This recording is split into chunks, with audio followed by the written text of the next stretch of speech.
खुलुमबाय आं राजीव बसुमतारी बिटिआर हाग्रा बिफान आरो हा बिफाननि मावफुं सोद्रोमा रनजित बसुमतारी बिथांनि गोबां लामा दथाय हानि पाट्टा जौगानाय खामानि मावनायखौ लानानै ओनसोलनि गोबां रायजो राजाफोरा गोजोननायखौ फोरमायदों। मावफुं सोद्रोमा रनजित बसुमतारीनि दैदेननायाव बिटिआरआव खमैबो 200निबो बांसिन लामा दालां बिल्डिं बायदि बायदि हाबाफारिया दान मोनसेनि गेजेरावनो आबुं मावफुंनायखौ बेखेवनाया सोलिगासिनो दङ।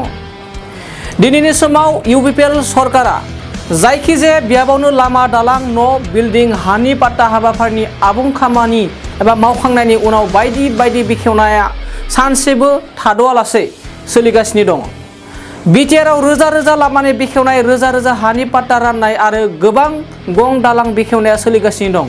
बेबायदिनो बिटिआर हाग्रा बिफाननि मावफुं सोद्रोमा रनजित बसुमतारी बिथाङा बिटिआरआव खमैबो 40निफ्राय 50 रोजा न'खरनो हानि पाट्टा राननानै होनाय जाबाय। बिटिआरआव इएम जानायनिफ्राय दासिमहालागै सिसि ब्लक, सेन्ड ग्रेभेल, आरसि दालां बायदि बायदि मावफुं जानाया 300 गं मावफुंनायनि बेखेवनाय होनाया जागासिनो दं आरो हा पाट्टा गैजायै न'खरनो हा पाट्टा होनाया खमैबो 50 रोजा न'खरनो होनाय जाबाय आरो खोब खम समनि गेजेरावनो गासै 4निफ्राय 4 ओनसोलाव हानि पाट्टा राननाय हाबाफारिखौ फिन मावफिननायखौ जागायसिगोन एबा जासिगोन होननानै मिथिना मोननाय जाबोदों। बेफोरबायदियैनो बिटिआरनि मावफुं सोद्रोमा रनजित बसुमतारीनि खामानि मावफुंनायखौ लानानै ओनसोलनि गोबां रायजो राजाफोरा गोजोननायखौ फोरमायदों। बिदिब्ला फैदो बिटिआरनि मावफुं सोद्रोमा बिथांखौ एबा बिटिआरनि मावफुं सोद्रोमा रनजित बसुमतारी बिथांखौ ओनसोलनि सुबुंफोरा माबायदि बाख्नायदों आरो मा फोरमायदों जों खौरांनि गेजेरजों आबुङै मिथिना लादोंनि। जों बिराद मोजां गोजोननाय मोनदों। जोंनि थाखाय दैज्लाङाव बिराद खस्थ' जायो। जों दै बारनाङोमोन बोरमा मोसौ खानो। जों जेखौ लुबैदों बेखौ मोननानै बिराद मोजां मोनदों आरो दा। सिखोना बाजार, बे सिखोना बाजाराव जोंहा बे गोदोनिफ्रायनो जाहा मेला बे लामा जेंना जेंसि दंमोन। गोदोनि बिपिएफ सरकाराबो जोंनो सुबिदा होआखैमोन। दा बिटिआर सरकार फैनाय लोगो लोगो दानि सरकारा सम्पुर्ण जोंनो लामाखौ बानायनो हादों। जा नै दाख्लैसो MCLA फान्डनिफ्राय नैबे बक्स खाल बाहारखौ बानायनानै होदों। जों खोब गोजोननाय मोनदों। बेनिखायनो फैगौ इलेक्सन बा MP इलेक्सन बा फैगोन 24आव MP इलेक्सन जागोन, जोंहा लकसभा इलेक्सन आरो बिनि उनाव 24आव माबा फैगोन MCLA, 25आव MCLA इलेक्सन फैगोन। जाहाथे बाहाय जोंनि सरकारा जाहाथे इउपिपिएल सरकारानो देरहालांफिनो आरो बयबो रायजो राजा गासैबो जोंनि खुंग्रिं ओनसोलनि बा गुबुन गुबुन जायगानि जोंनि बिटिआर ओनसोलनि साफ्रोमबो रायजो राजाया जाहाथे भट होनानै दानि जोंनि गोदान सरकारखौ इउपिपिएलखौ सरकार गोदान दाहोफिनबावो।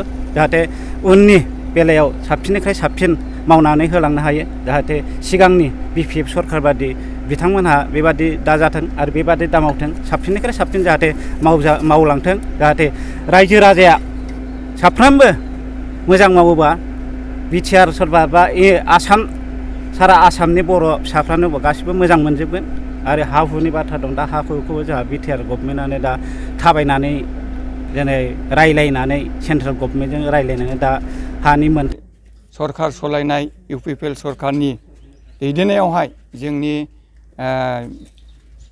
EM सार, फरेस्ट रेभिनिउनि EM रनजित सारनि अननायावहाय बे मोजां न'खौ जों मोननो हाबाय। जों बेहाय अफिस खालामगोन, दरखार जायोब्ला जों मिटिं बेवहाय खालामगोन। दा बेखिनि सुबिदाखौ जोंनो होनायनि थाखायहाय आङो जोंनि EM सारखौहाय हेडमेन एस'नि जानानै रोजा रोजा साबायखर बावबाय। माने मा बुंबावनो, जिखुनु जोङो सिगांनि सरकारनिफ्राय जेबो मोनाखै। जोङो न'बो गैया, माबा मोनसे दैखरबो गैया, माबा मोनसे लेट्रिनबो गैया। जों खस्थ'यैनो सोलिनानै दङ। दा मथा मथिबा जोंहा सार गोदान जानायनिफ्राय दा एसे बे ब्रिजखौ मोनबाय आरो बिराद सान्थि जादों जोंहा गोसोआव। आरो मा मोनबावनो खावलायनो लुबैयो सरकारनिफ्राय, सारनिफ्राय? सरकारनिफ्राय लुबैयो माने जोंहा बे दै दालां आरो लामाबो मोनबाय, मोननायालाय लामाबो मोनबावबाय।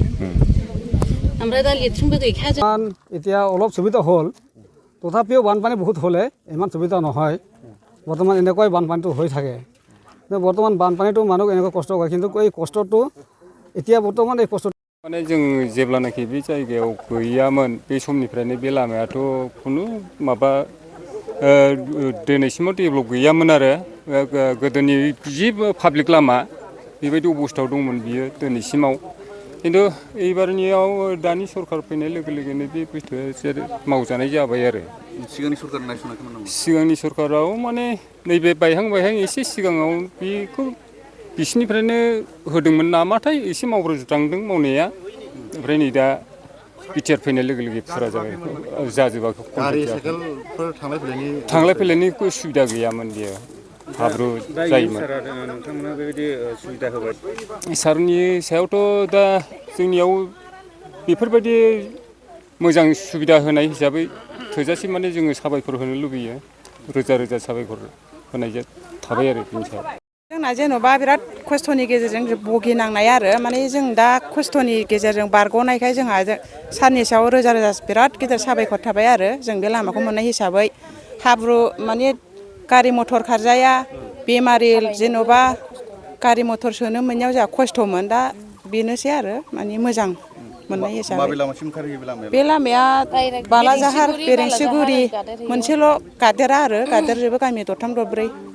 टाउनाव थांनो थाखाय बे लामाजों ओंखारनांगौ जायो नामा? टाउनाव थांनायाथ' ओरैहाय थांबा मोनहैयो ओमफ्रायो बे बेरेंसियाबो दालां गैया हिसाबै माने जों बेजों थांनाय जाया आरो बिदिनो बैजों थांबाय बालाजाहारजों ओमफ्राय ओरैहाय थांबा नै ओरैहाय ओरै गादेरबाय बिदि आरो। मा गामि होनो मादै? बेखौ दुइ नं सालबारि होनो। औ जोबोद साबायखर बावनाय थाबाय दिनै जोबोद गोजोनथाव सान जोंनि उत्तरनि खाथा मदाथि पश्चिम क'क्राझारनि थाखाय जोंनि हानि समस्यानि थाखाय जोंनि बिटिआर सरकारनि मानगोनां प्रमद सार आरो जोंनिनो 14 नं चिरां दुवारनि EM फेरेंगा सार फैनानै दिनै रायजो राजाफोरनि गेजेराव जोंनि हानि समस्याखौ गुवारै बेखेवनानै होलांनायनि थाखाय जोङो जोबोद गोजोननाय मोनबाय। बबेखानि जोङो गोबाव समनिफ्रायनो गिनाय लाजिनाय दङमोन दिनैनिफ्राय जोंनि गिनाय आरो लाजिनाया फ्राय जोबनाय बायदि जाबाय खारन जोंहा हानि खुनु मोनसे डकुमेन्ट्स गैयामोन आरो खुनु मोनसे जोंहा मेप गैयिनि थाखाय जोङो हाखौ खालामना लानो हायाखैमोन। दिनै प्रमद सार आरो फेरेंगा सार जोंनि गेजेराव जोंनो मोनसे हानि पाट्टा होनो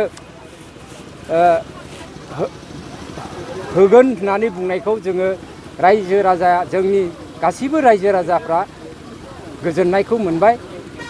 दा बिनिखायनो बे खौरां मेलनि गासैबो नोंथांमोनजों लोगोसे जोंनि बेयाव फैनाय रायजो राजा गुबुननिफ्राय फैनाय रायजो राजाफोरखौबो साबायखर बावबाय जाहाथे जोंनि बे मेलखौ मोजाङै मोजां जाफुंहोनायनि थाखाय।